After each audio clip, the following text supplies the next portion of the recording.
चलिए सर आगे बढ़ते हैं। अब आज की क्लास में हम इंशाल्लाह ये कंप्यूटेशन ऑफ टेक्स्ट लाइब्रेरी का फॉर्मेट कंप्लीटली कवर कर लेंगे। मैंने आपसे बताया था कि इस फॉर्मेट की इंपॉर्टेंस, इस फॉर्मेट की रेलेवेंस एग्जाम पर्सपेक्टिव से भी है, प्रैक्टिकल पर्सपेक्टिव से भी है, लीगल पर्सपेक्टिव से भी है। एग्जाम पर्सपेक्टिव से इसकी इंपॉर्टेंस, इसकी रेलेवेंस इस तरह से कह रहा हूँ, 30-35 मार्क के इनकम टैक्स के न्यूमेरिकल इस फॉर्मेट पे टेस्ट हो रहे होंगे।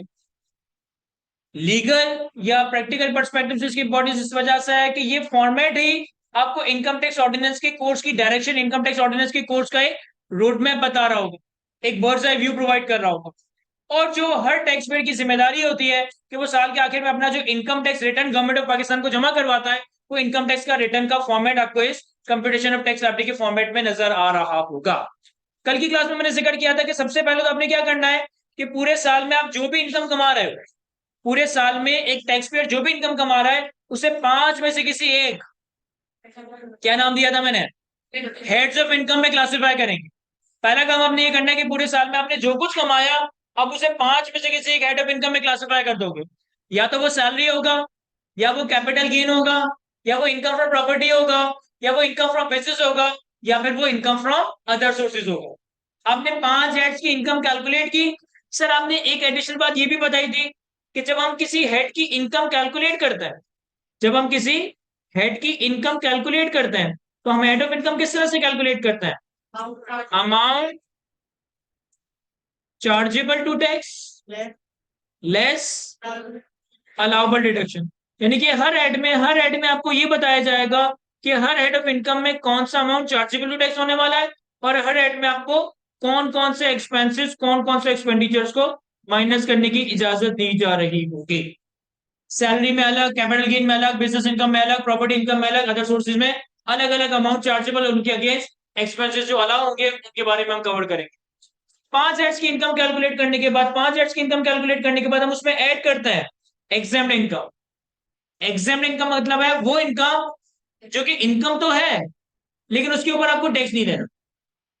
सिर्फ प्रेजेंटेशन के पर्सपेक्टिव से, सिर्फ रिपोर्टिंग ऑफ इनकम के पर्सपेक्टिव से हमने 5 हेड्स ऑफ इनकम में एग्जाम्ड इनकम को ऐड करना है, तो हमारे पास जो टर्म बनेगी उसे हमने नाम दिया था total income.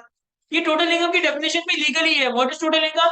Total income is the sum of 5 heads of income and exempted income. अब एग्जाम्ड इनकम से हम तीन चीजें माइनस करते हैं। एग्जाम्ड इनकम से हम तीन चीजें माइनस करते हैं in order to arrive at taxable income. Sir taxable income का क्या मतलब है? टैक्सेबल इनकम का मतलब है कि वो इनकम जिसपे टैक्स लगना है, वो इनकम जिसपे आप टैक्स रेट्स अप्लाई करोगे in order to calculate your tax burden. हमने थोड़ी देर पहले टैक्स रेट्स देखे थे ना, वो जो टैक्स रेट्स अप्लाई होंगे ना, वो इस टैक्सेबल इनकम के ऊपर ही अप्लाई होंगे। यानी कि वो अमाउंट जिसके ऊपर आप टैक्स रेट्स अप्लाई करोगे अपनी टैक्स लायबिलिटी को कैलकुलेट करने के लिए। लेकिन टोटल इनकम से मुझे तीन चीजें माइनस करनी है। कौन कौन सी? Number one, exempted income. क्या ये वही एग्जाम्ड इनकम है जो भी हमने थोड़ी देर पहले ऊपर ऐड किया? The answer is yes. जो थोड़ी देर पहले आपने ऊपर एग्जाम्ड इनकम ऐड किया वही अगले स्टेप में माइनस हो जाएगा। सर जब माइनस ही करना था तो फिर ऐड क्यों किया? सर ताकि गवर्नमेंट ऑफ पाकिस्तान को रिपोर्ट कर दे कि हमने ये भी कमाया है, हमने ये एग्जाम्ड इनकम भी कमाई है जिसके ऊपर हमारा टैक्स नहीं बनता है। इसकी एग्जाम्पल क्या दी थी आपने? Sir agricultural income.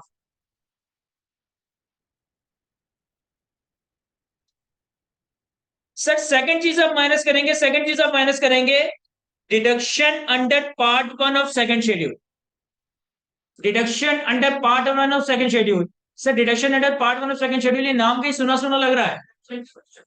अभी थोड़ी देर पहले ही मैंने आपके साथ इनकम टैक्स ऑर्डिनेंस का स्ट्रक्चर डिस्कस किया। मैंने कहा कि इनकम टैक्स ऑर्डिनेंस में या तो चैप्टर्स होंगे या शेड्यूल्स होंगे। शेड्यूल किसी स्पेसिफिक पर्पस के लिए होगा। शेड्यूल में से एक शेड्यूल है सेकंड शेड्यूल, जिसका टाइटल है एग्जेम्पशन और टैक्स कंसेशन का। और एग्जेम्पशन और टैक्स कंसेशन के शेड्यूल का पार्ट वन क्या है? Exemption from total income. ये जो सेकंड शेड्यूल का पार्ट वन है एग्जेम्पशन फ्रॉम टोटल इनकम, यही चीज हम यहाँ पे as deduction under part one of second schedule minus कर रहे होंगे। जैसे कि मैंने आपको एग्जांपल दी कि अगर मैंने डैम फंड में 2 लाख रुपए डोनेशन दी है, तो वो जो 2 लाख रुपए की डोनेशन मैंने डैम फंड में दी है वो इस स्टेज में अपने रिटर्न ऑफ इनकम में टोटल इनकम से मैं माइनस कर रहा हूंगा। और फिर तीसरी चीज हम माइनस करेंगे, तीसरी चीज हम माइनस करेंगे, that is called deductible allowance. अब यहां लफ्ज इस्तेमाल हुआ है डिडक्टेबल अलाउंस।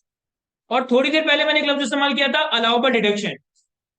ये दोनों एक्टिव वॉइस पैसिव वॉइस नहीं है, ये दोनों अलग अलग चीज है।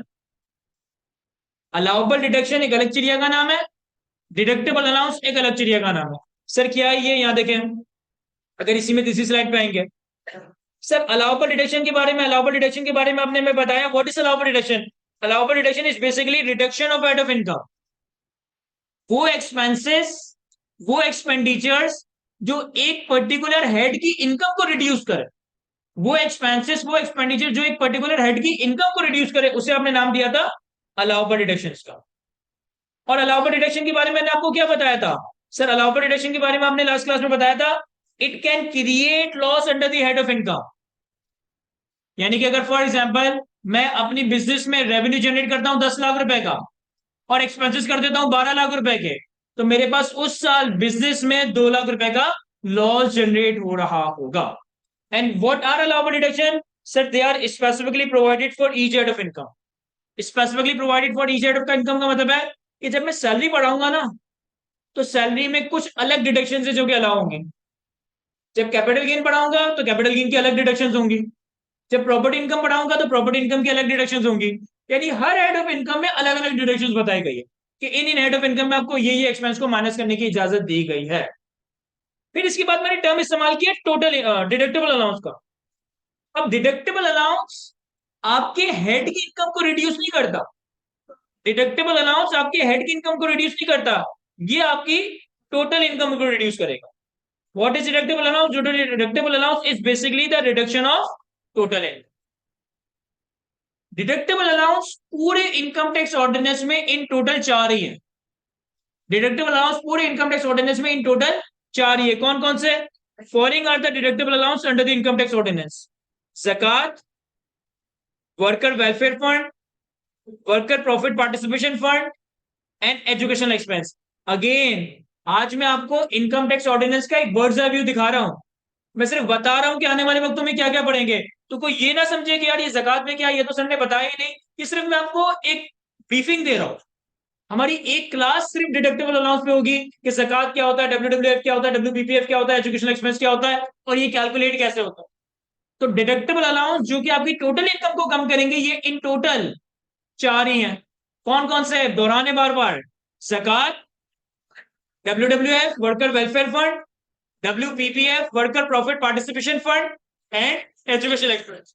अच्छा सिर्फ एक एक्सप्लेनेशन के लिए बता रहा हूं, अगर आप और मैं वॉलेंटरली कोई ज़कात पे करते हैं ना, तो ये ज़कात यहाँ माइनस नहीं होती। तो ये कौन सी ज़कात है? एक ज़कात होती है जो आपकी बैंक की सेविंग अकाउंट पे फर्स्ट रमजान पे डिडक्ट होती है। सुना है हमने? एक ज़कात होती है जो आपके बैंक अकाउंट से या सेविंग अकाउंट से फर्स्ट ऑफ रमजान पे डिडक्ट हो रही होती है। ये जो ज़कात आपके बैंक अकाउंट से डिडक्ट होती है ना, ये होती है under the zakat and ushr ordinance. Pakistan में एक ज़कात एंड उशर ऑर्डिनेंस का कानून है। तो वो ज़कात जो मैंने ज़कात एंड उशर ऑर्डिनेंस के तहत में की है, वो ज़कात मैं यहाँ माइनस कर सकता हूं। मैंने अगर वॉलेंटरली अपने आसपास के लोगों में कोई ज़कात पे कर दी, तो वो ज़कात यहाँ पे माइनस नहीं हो रही होती। इसके अलावा वर्कर वेलफेयर फंड है, वर्कर प्रॉफिट पार्टिसिपेशन फंड है, एजुकेशन एक्सपेंस है, जिसे हम आने वाले हफ्तों में डिटेल में डिस्कस करेंगे। लेकिन आपको फर्क समझना है, कि अलाउबल डिडक्शन और डिडक्टेबल अलाउंस में फर्क क्या है।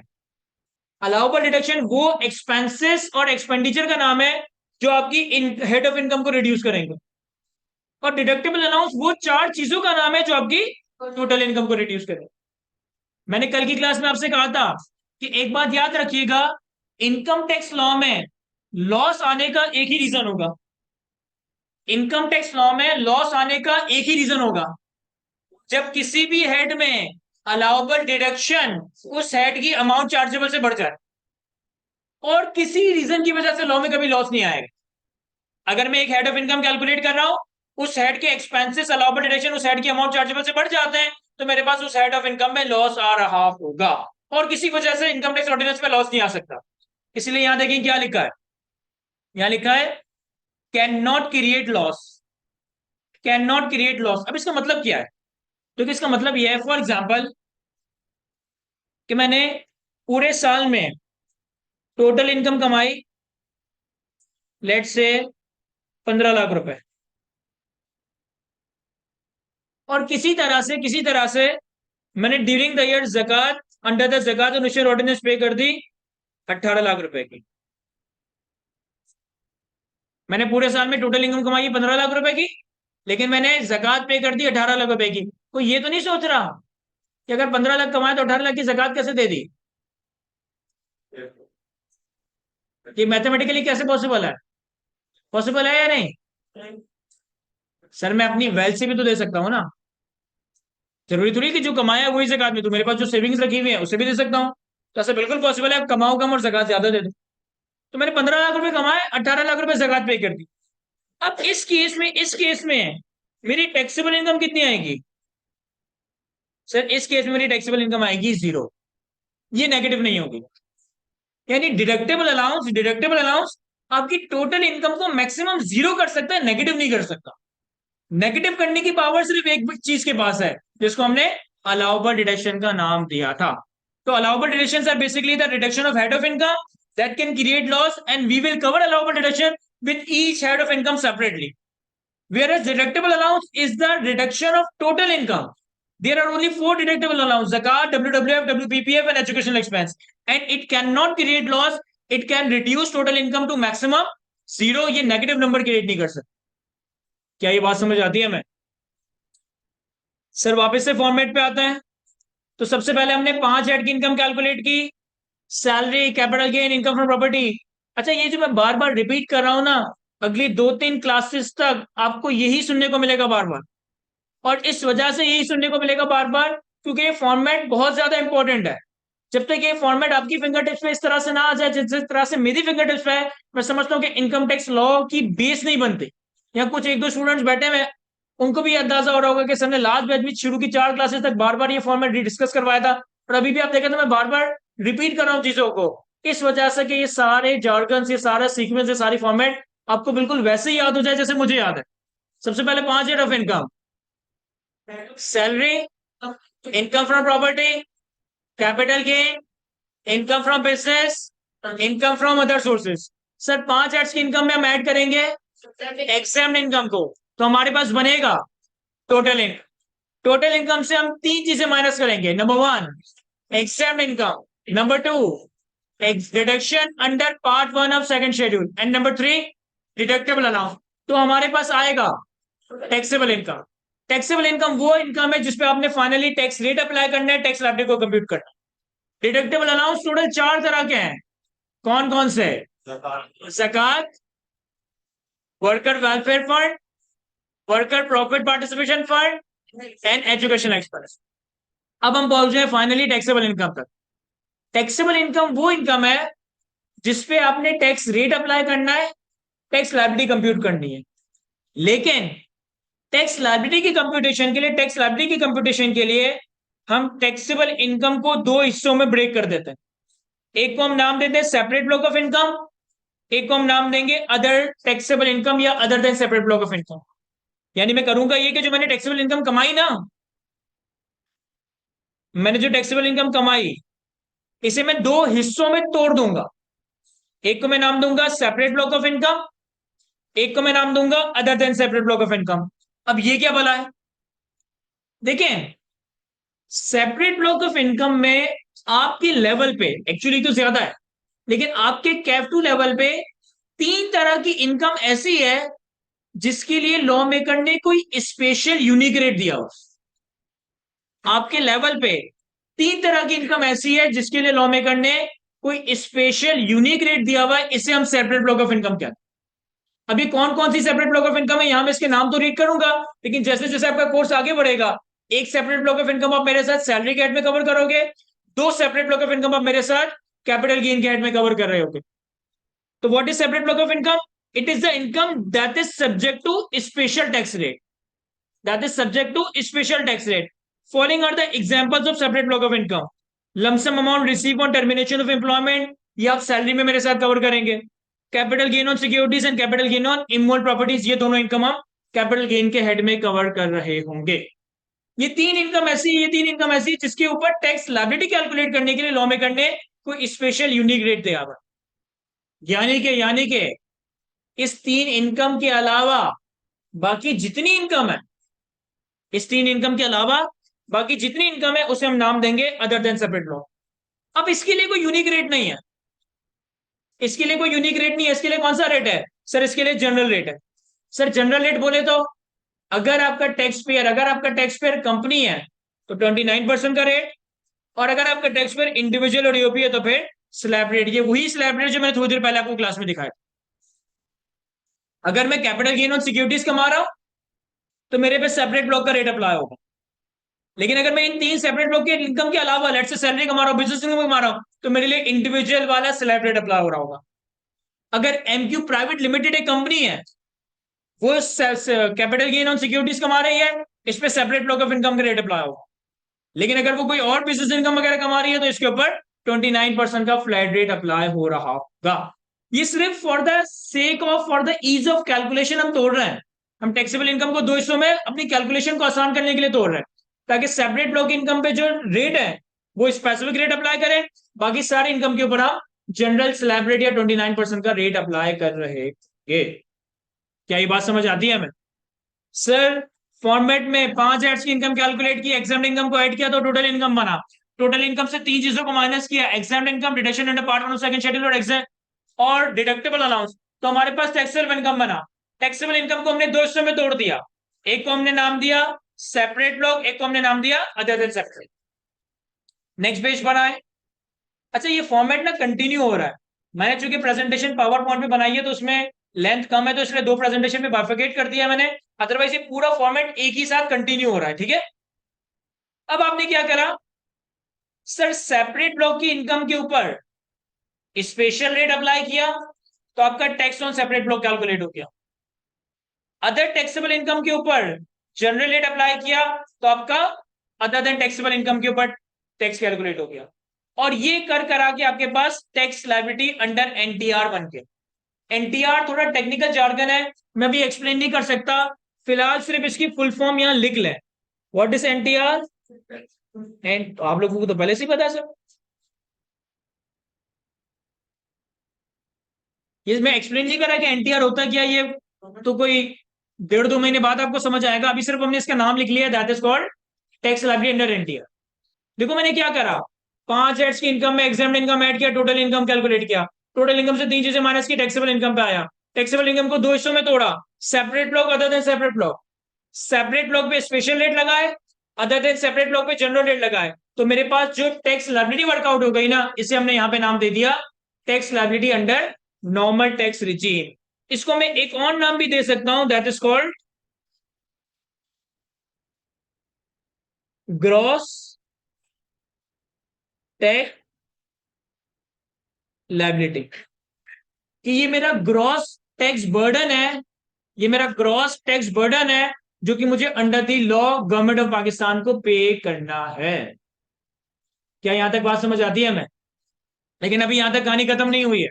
कुछ चीजें ऐसी हैं जो आपकी टैक्स लायबिलिटी को भी कम करेंगी, कुछ चीजें ऐसी हैं जो आपकी टैक्स लायबिलिटी को भी कम कर रही होंगी।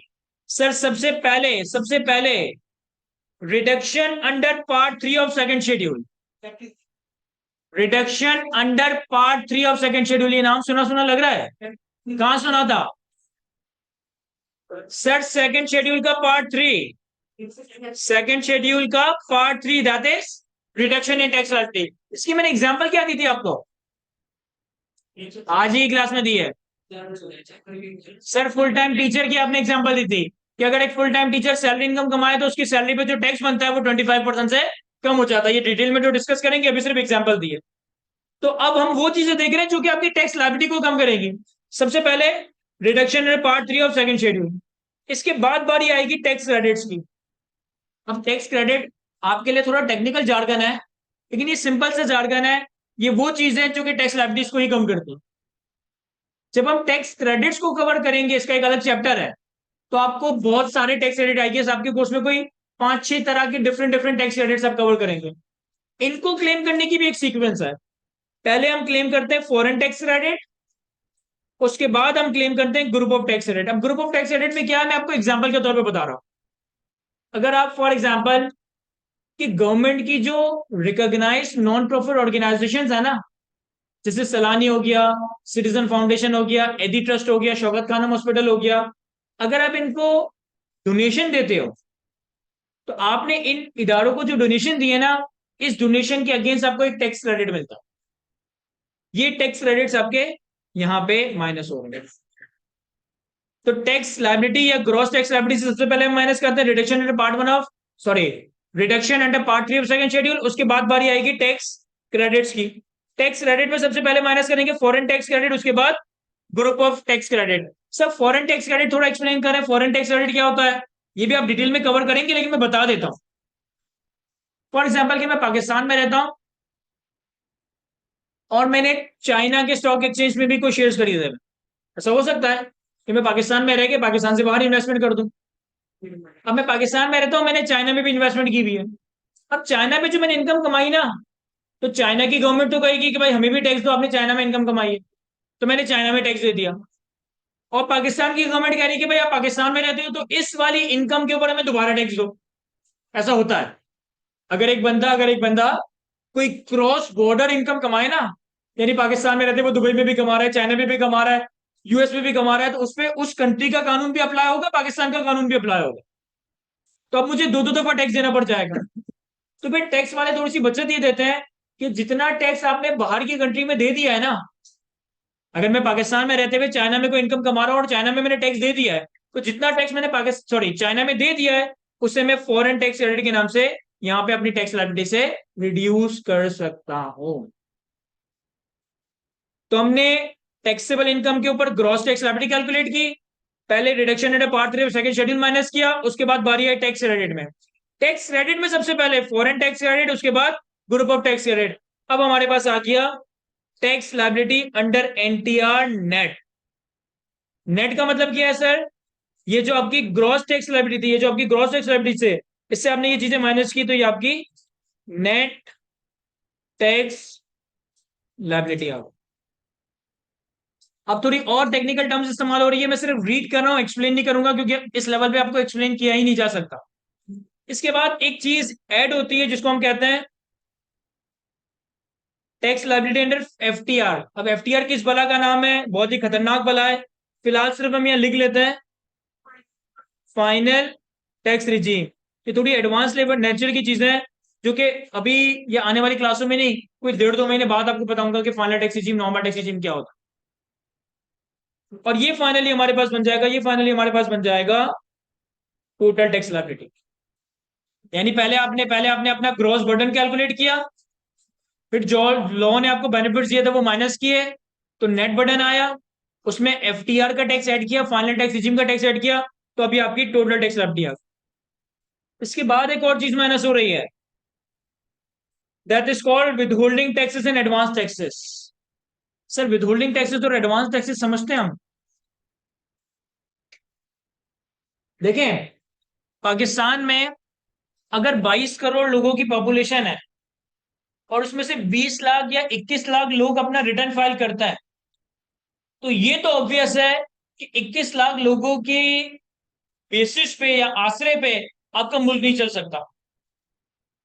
अगर 22 करोड़ की आवाम में से सिर्फ 20-22 लाख लोग अपना रिटर्न वॉलेंटरली फाइल करते हैं, वो भी झूठा फाइल करता है, तो इन 20-22 लोगों की बेसिस पे आपकी कंट्री सरवाइव नहीं कर सकता।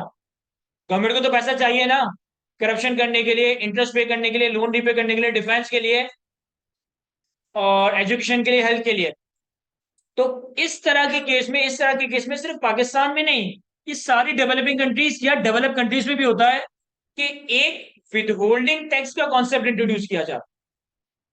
अब विदहोल्डिंग टैक्स या एडवांस टैक्स क्या, मैं आपको पहले एग्जांपल देता हूं। देखिए फॉर एग्जांपल के स्टैंडर्ड चार्टर्ड बैंक है। अब स्टैंडर्ड चार्टर्ड बैंक में लेट्स से कि 1000 लोग इंप्लॉयमेंट करता है।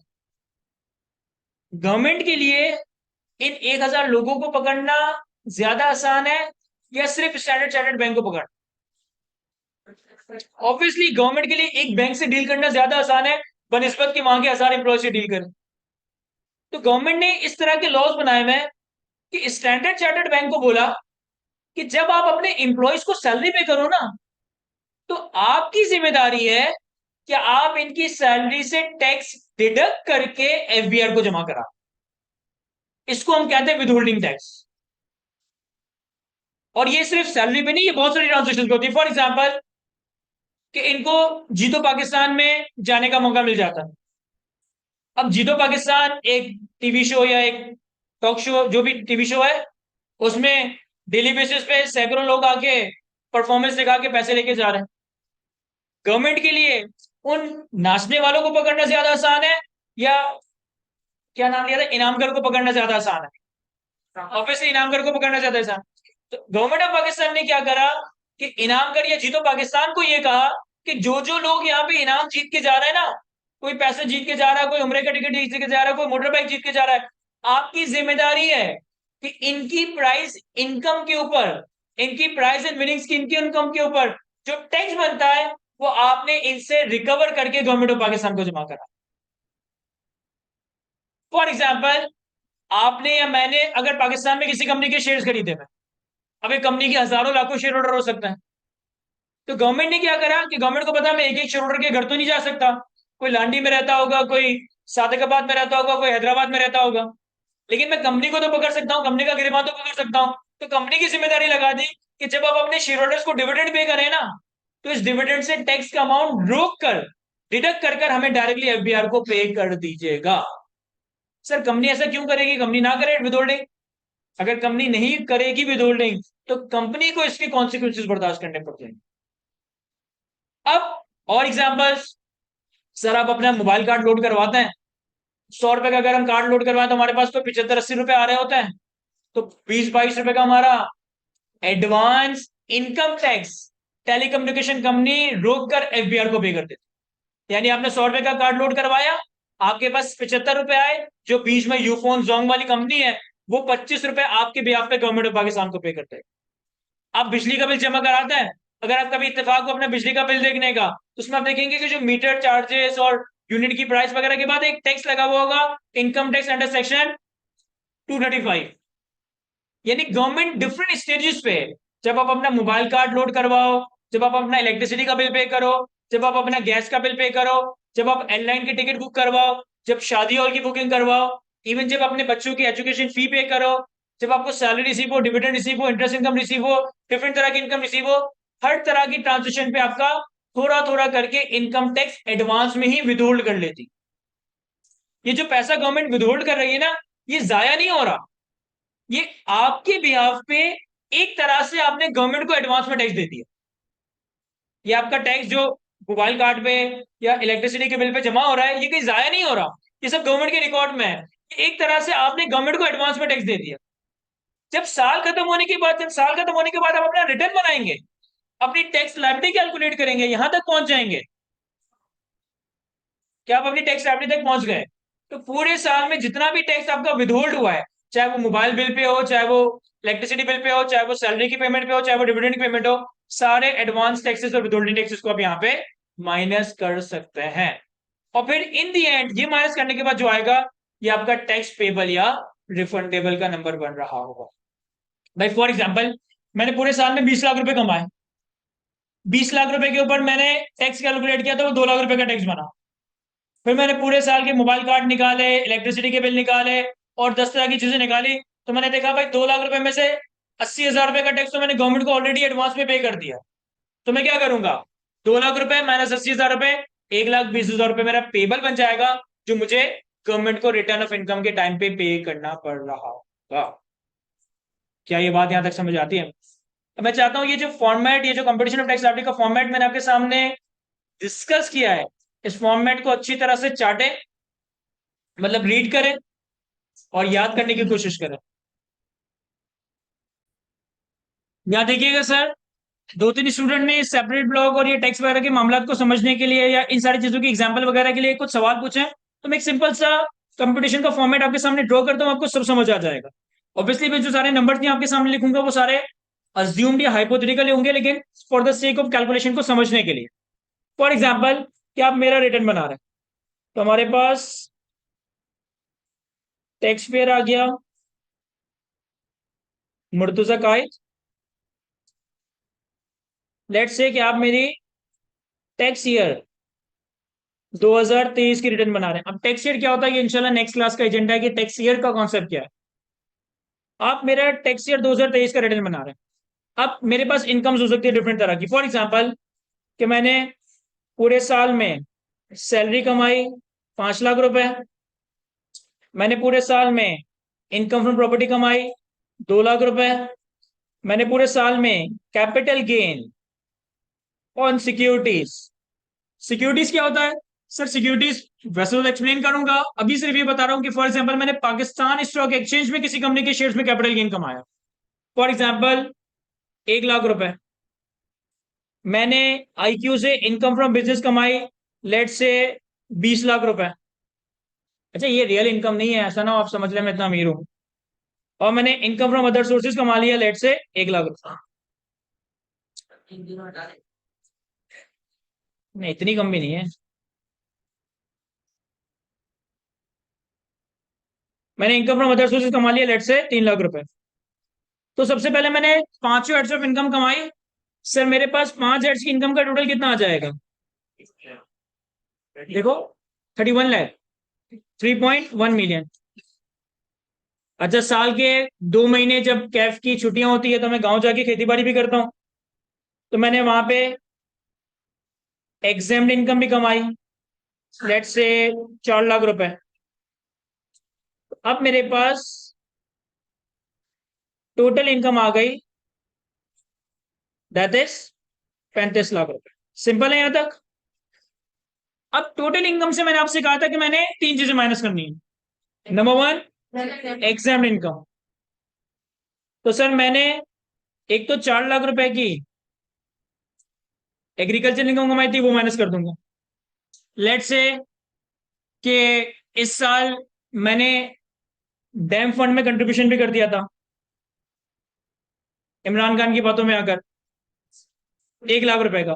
तो जो मैंने डैम फंड में कंट्रीब्यूशन किया वो भी यहाँ माइनस किया। ये किस नाम से माइनस हो रहा होगा? ये माइनस होगा deduction under part 1 of second schedule. और लेट से कि मैंने अपने चाइल्ड की एजुकेशन पे भी खर्चा किया, लेट से 50,000 रुपए का। ये किस नाम से माइनस हो रहा होगा? Deductible allowance. तो अब टोटल इनकम से ये चीजें माइनस करने के बाद जो मेरे पास नंबर आया, इसे हम नाम देंगे टैक्सेबल इनकम। कितना रहा जरा देखो, 29,50,000। ये 29,50,000 मेरी वो इनकम है जिसमें मुझे टैक्स पे करना है। ये 29,50,000 मेरी वो इनकम है जिसमें मुझे टैक्स पे करना है। अब इस 29,50,000 में अगर मैं देखूं तो ये सारी इनकम्स है, ऐसा ही है। इसमें से एक इनकम मैंने ली थी सिक्योरिटीज की, जो कि एक सेपरेट ब्लॉक ऑफ इनकम है, यानी इस पे कोई अलग रेट लगना है।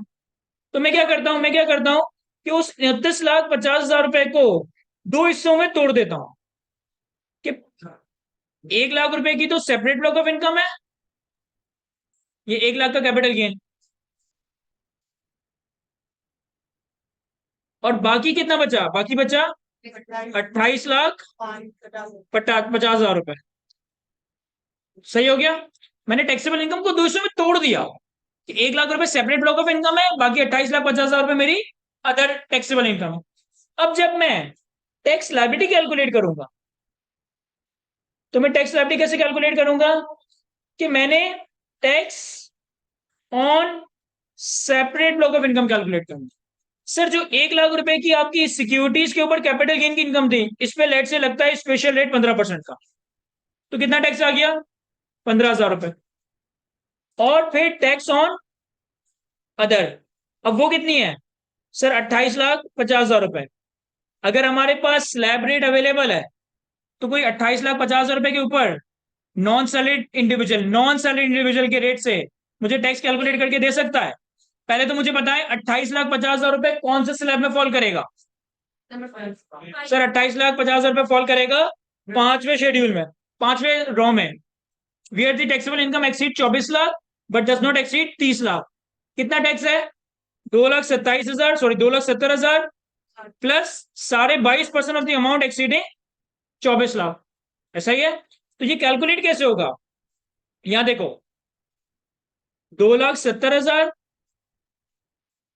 प्लस 22.5% ऑफ 4.5 लाख सर ये 4.5 लाख कहां से आया?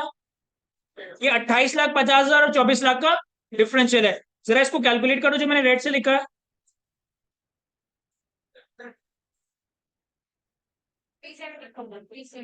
371,250। तो मैंने बेसिकली सेपरेट ब्लॉक की इनकम के ऊपर स्पेशल रेट लगाया, अदर देन सेपरेट ब्लॉक की इनकम के ऊपर जनरल रेट लगाया। तो ये मेरे पास आ गया टैक्स लाइबिलिटी, या मैं इसे ग्रॉस टैक्स लाइबिलिटी का नाम दूं। अब ये मेरा बर्डन है, ये मेरा बर्डन है जो मुझे under the law government of Pakistan को पे करना है। अगर मेरे पास लॉ के तहत अगर मेरे पास लॉ के तहत कुछ रिडक्शन या टैक्स क्रेडिट्स होंगे, वो मैं टैक्स लाइबिलिटी से माइनस कर दूंगा। लेकिन अगर नहीं है तो यही मुझे पे करना है।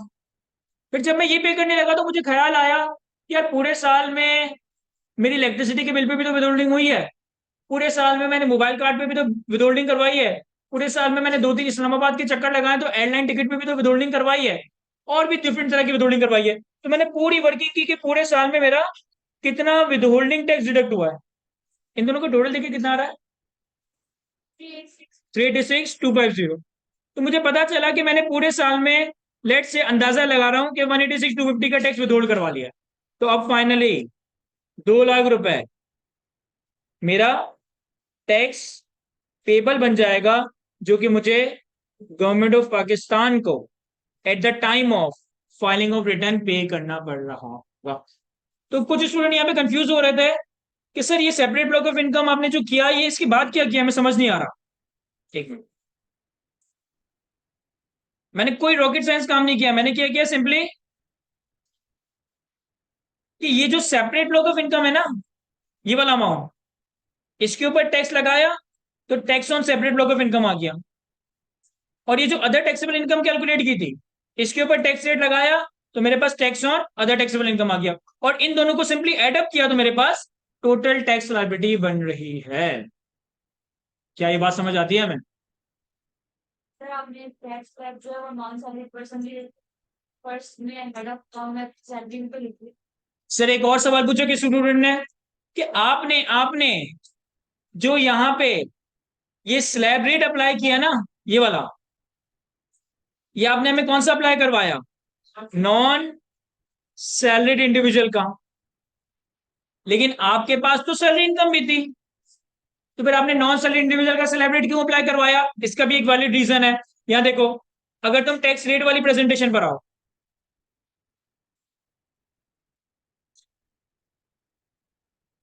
तो गौर से देखो क्या लिखा हुआ है। Salary individual, non salary individual में लिखा हुआ है the rate of tax impose on taxable income of every individual except salary individual shall be as follow. यानी ये रेट नॉन सैलरीड के हैं, सैलरीड के नहीं है। सैलरीड में क्या लिखा है? Tax rate impose on income of every salaried individual. Who is salaried individual? whose income under the head salary exceeds 75% of his taxable income। मैंने नंबर जब प्लॉट किए थे तो मुझे मालूम था कि मेरी सैलरी कितनी है, 5 लाख रुपए, और मेरी टैक्सेबल इनकम कितनी है सर, 29,50,000 रुपए। इन दोनों को जरा डिवाइड करें।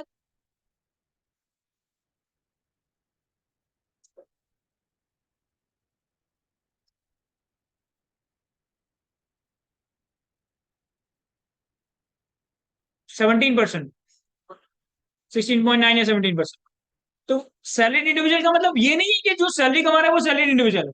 सैलरी इंडिविजुअल का मतलब है वो इंडिविजुअल जो कि सैलरी कमा रहा है, और जो उसका सैलरी का अमाउंट है ना, वो उसकी टैक्सेबल इनकम की 75% से ज्यादा है। तो मुझे पता था कि मैंने 5 लाख अमाउंट अज्यूम किया, ये टैक्सेबल इनकम का 75% से ज्यादा नहीं है। तो मैंने अपना पहला ही स्टेटस देख लिया था कि मेरा स्टेटस क्या है, नॉन सैलरी। इसलिए मैंने नॉन सैलरी इंडिविजुअल के सिलेक्ट किया। क्या ये बात समझ आती है हमें? क्या ये कंपटीशन कॉपी करने की जरूरत है हमें? मेरे ख्याल से जरूरत नहीं है, रहने दें। सर कुछ बातें यहाँ पे और जॉट डाउन करते हैं जो हमने इस कंप्यूटेशन ऑफ टैक्स लायबिलिटी के फॉर्मेट में डिस्कस की। सर अगर आप मुझसे पूछें कि कौन कौन सी चीजें ऐसी हैं जो कि रिडक्शन ऑफ इनकम है, कौन कौन सी चीजें ऐसी हैं जो कि रिडक्शन ऑफ टैक्स लायबिलिटी है। अगर मैं इसको एक जगह समराइज करने की कोशिश करूं, देखें कौन कौन सी ऐसी चीजें जो आपकी इनकम को कम कर सकती है। Number one, allowable deduction. Allowable deduction आपकी हेड ऑफ इनकम को रिड्यूस करती है। Number two, deduction under part one of second schedule. ये आपकी हेड ऑफ इनकम को रिड्यूस नहीं करेगी, ये आपकी टोटल इनकम को रिड्यूस करेगी। Number three, deductible allowance. Deductible allowance भी आपकी हेड ऑफ इनकम को रिड्यूस नहीं करेगी, सॉरी,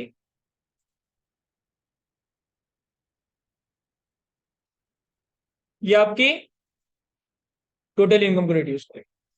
अच्छा, कौन सी चीजें ऐसी हैं जो आपकी लायबिलिटी को रिड्यूस कर सकती है? Sir number one, reduction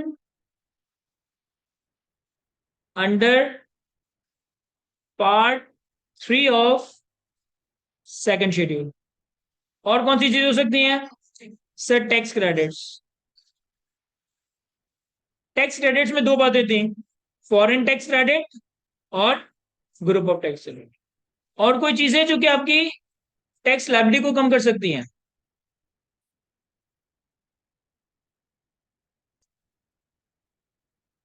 sir और कोई चीजें जो हमारी टैक्स लायबिलिटी को कम करता है? सर वो चीज है विद होल्डिंग टैक्स और एडवांस टैक्स। लेकिन अगर आप थोड़ा समझे ना इनकी नेचर्स को, देखिएगा, जो भी मैं टैक्स लायबिलिटी वर्कआउट करता हूं ना, या तो ये टैक्स लायबिलिटी रिड्यूस होगी या ये टैक्स लायबिलिटी डिस्चार्ज होगी। क्या मतलब समझे नहीं? सर मतलब ये है कि ये जो आप part three of second schedule है, या जो टैक्स क्रेडिट्स हैं, ये आपके टैक्स बर्डन को लीगली कम कर देते हैं। ये आपकी टैक्स लायबिलिटी को कम तो कर रहे हैं, लेकिन आपका बर्डन ही कम कर रहे हैं, आपकी लायबिलिटी को रिड्यूस कर रहे हैं। लेकिन जो विदहोल्डिंग टैक्स है ना, ये एक तरह से रिड्यूस नहीं कर रहा, ये एक तरीके से advance payment of tax to the government of Pakistan. जो चीजें लीगली आपका टैक्स ही कम कर दें, आपको टैक्स बचा के दे दें, वो क्या होंगी? Reduction in part three of second schedule या टैक्स क्रेडिट्स। और जो आपको टैक्स पे करना है, वो पे कैसे करोगे? या तो विदहोल्डिंग टैक्स या एडवांस टैक्स की मद में, या फिर at the time of filing of return of income. तो बेसिकली बताने का मकसद ये था कि रिडक्शन इन टैक्स लायबिलिटी थोड़ा अलग कॉन्सेप्ट है, डिस्चार्ज ऑफ टैक्स लायबिलिटी एक अलग कॉन्सेप्ट। जो चीज आपकी टैक्स लायबिलिटी, आपके टैक्स बर्डन को रिड्यूस कर दे, वो रिडक्शन है, जिसमें टैक्स क्रेडिट्स आएंगे, जिसमें reduction under part three of second schedule आएगा। और जो चीजें जो आपने टैक्स पे कर दिया है, या तो विद होल्डिंग की मद में या at the time of filing of return, ये बेसिकली आपका डिस्चार्ज ऑफ टैक्स लायबिलिटी को रिप्रेजेंट कर रहा होगा। क्या ये विजिबल है? रीड किया जा रहा है हमसे? इस चीज को लास्ट में कॉपी करें। Exam income. Exempt income basically income को रिड्यूस करती है, ना कि टैक्स लायबिलिटी को, तो इसलिए मैंने यहाँ नहीं लिखा। ये टैक्स लायबिलिटी की रिडक्शन की, हाँ रिडक्शन ऑफ इनकम में आएगा, लेकिन मैंने एक पर्पस के लिए यहाँ नहीं लिखा, मैं एक्सप्लेन करता हूँ क्यों। पहले से कॉपी करें। सर एक लास्ट बार डिस्कस करते हैं। एक स्टूडेंट ने सवाल पूछा, मैं एक्सपेक्ट कर रहा था कि बहुत ज्यादा लोग ये सवाल पूछते हैं, लेकिन किसी ने पूछा नहीं, सिर्फ एक ही स्टूडेंट ने मुझसे ये सवाल पूछा कि सर आपने कंप्यूटेशन ऑफ इनकम के फॉर्मेट में पहले एग्जाम्ड इनकम को ऐड किया, फिर एग्जाम्ड इनकम को लेस किया। एग्जाम्ड इनकम को लेस करने के बाद, एग्जाम्ड इनकम को लेस करने के बाद आपने deduction under part one of second schedule को भी लेस किया। आपने एग्जाम्ड इनकम को ऐड किया, एग्जाम्ड इनकम को लेस किया, उसके बाद आपने deduction under part one of second schedule को लेस किया, और आपने हमें जो इनकम टैक्स ऑर्डिनेंस का स्ट्रक्चर बताया, उसमें सेकंड शेड्यूल का जो पार्ट 1 था, इसका नाम भी एग्जम्पशन फ्रॉम टोटल इनकम है। तो क्या ये पार्ट 1 की एग्जम्पशन फ्रॉम टोटल इनकम और ये एग्जाम इनकम, ये दोनों अलग अलग चीजें हैं या सेम चीजें ही हैं? ये दोनों अलग अलग चीजें हैं। देखिए क्या अलग अलग चीजें हैं, मैं आपको एक्सप्लेन करता हूं। देखिए कुछ चीजें ऐसी होंगी जो कि आपकी इनकम होंगी, कुछ चीजें ऐसी होंगी जो कि आपकी इनकम होगी, यानी आपने कमाई होगी, लेकिन वो लॉ में एग्जेम्प्ट होंगी। तो इसे आप टोटल इनकम में ऐड भी करोगे, लेस भी करोगे। लेकिन कुछ चीजें ऐसी होंगी जो कि आपकी इनकम ही नहीं होंगी, लेकिन स्टिल इनको टोटल इनकम से माइनस करने की इजाजत दी जाएगी। ये चीजें हैं पार्ट 1 और सेकंड शेड्यूल। सर समझ नहीं आया, एग्जांपल दे। देखिए एग्रीकल्चरल इनकम मेरी इनकम है, यानी पहले मैंने कमाया, तो ये टोटल इनकम ऐड हुआ एग्जाम इनकम के नाम से, फिर माइनस हो गया। लेकिन अगर मैंने डैम फंड में कंट्रीब्यूशन किया, तो डैम फंड में जो मैंने कंट्रीब्यूशन किया ये इनकम थोड़ी है, ये तो मैंने अपनी salary, business, capital gain in income से कमाया होगा। तो अब ये जो डैम फंड में कंट्रीब्यूशन किया ये एग्जाम इनकम के नाम पे पहले ऐड नहीं हो रहा होगा, ये डायरेक्टली आपकी टोटल इनकम से माइनस कर दिया जाएगा। तो वो चीज जो तुम कमा रहे हो और एग्जाम्प्ट है, तो वो पहले टोटल इनकम में एग्जाम इनकम के नाम से ऐड होगा, फिर अगले स्टेप में माइनस हो जाएगा। लेकिन वो चीज जो मैंने कमाई नहीं है, लेकिन मुझे उसको इनकम से माइनस करने की इजाजत दी है, और उसकी पॉपुलर एग्जांपल मेरे पास यही बन रही है कि जो आपने डैम फंड में कंट्रीब्यूशन किया, तो वो आपकी इनकम में अलग से कहीं नहीं आ रहा होगा, लेकिन टोटल इनकम के बाद हम उसे deduction under part 1 of second schedule के नाम से माइनस कर रहे होंगे। क्या ये बात समझ आती है हमें? सर बस लास्ट क्विकली इस कंपटीशन ऑफ टैक्स लायबिलिटी के फॉर्मेट का रिकैप करते अपनी क्लास को ऑफ करते हैं। आपने दोहराना है मेरे साथ। सबसे पहले हमने ये करना है कि पूरे साल में आपने जो भी इनकम कमाई उसे आपने 5 में से किसी एक हेड में क्लासिफाई करना है। It can be either salary, income from property, capital gain, income from business, income from other sources. 5 heads की इनकम हम कैलकुलेट कैसे करते हैं? Sir her head of income में हम दो चीजों का डिफरेंस लेते हैं, amount chargeable under the head and allowable deductions under the head। 5 heads की इनकम कैलकुलेट करने के बाद हम उसमें ऐड करेंगे एक्सेम्प्ट इनकम को, तो हमारे पास बनेगा टोटल इनकम। टोटल इनकम से हम 3 चीजें माइनस करेंगे, number 1 exempt income, number 2 deduction under part 1 of second schedule, and number 3 deductible allowance। Deductible allowance in total हमारे पास 4 हैं, ज़कात, WWF worker welfare fund, WPPF worker profit participation fund, and education expense. Total income से आपने exam income, deduction part 1 of second schedule और deductive allowance को minus किया, तो आपके पास आ जाएगा टैक्सेबल इनकम। टैक्सेबल इनकम वो इनकम है जिसपे टैक्स रेट अप्लाई करना है, टैक्स लायबिलिटी कंप्यूट करनी है।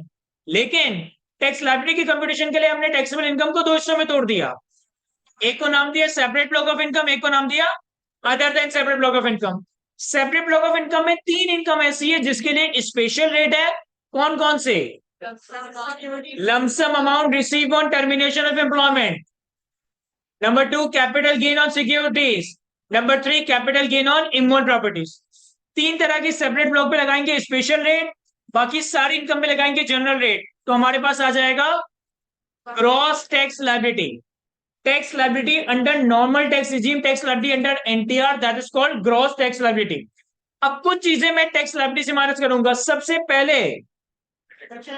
ये सीक्वेंस में अपनी मर्जी से नहीं बल्कि लॉ के सेक्शंस को इंटरप्रेट करके बनाई गई है, तो हम यही सीक्वेंस में चीजों को एड्रेस कर रहे हो कि अपनी कोई नई सीक्वेंस फॉलो नहीं करेंगे। ग्रॉस टैक्स लायबिलिटी से सबसे पहले माइनस होगा reduction under part 1 of second schedule, उसके बाद sorry reduction under part 3 of second schedule, उसके बाद बारी आएगी टैक्स क्रेडिट की। टैक्स क्रेडिट में सबसे पहले फॉरेन टैक्स क्रेडिट, इसके बाद बारी आएगी gross tax liability, group of tax credit की। टैक्स लायबिलिटी से ये दोनों चीजें माइनस करने के बाद जो टैक्स लायबिलिटी आएगी इसे आप नेट टैक्स लायबिलिटी का नाम दे सकते हो। नेट टैक्स लायबिलिटी के बाद आप एक चीज ऐड करोगे, ये बिल्कुल भी नहीं समझाया मैंने, मैं अभी समझा भी नहीं सकता। इसे मैंने क्या नाम दिया है? Tax liability under FTR under final tax regime. तो हमारे पास टोटल टैक्स लायबिलिटी बन जाएगी। सेकेंड लास्ट चीज आप माइनस करोगे विद होल्डिंग टैक्सेस और एडवांस टैक्सेस को, तो आपके पास टैक्स पेबल या रिफंडेबल बन रहा होगा। क्या ये बातें यहां तक समझ आती है हमें? चले सर, आज की क्लास को हम यहीं तक रखते हैं।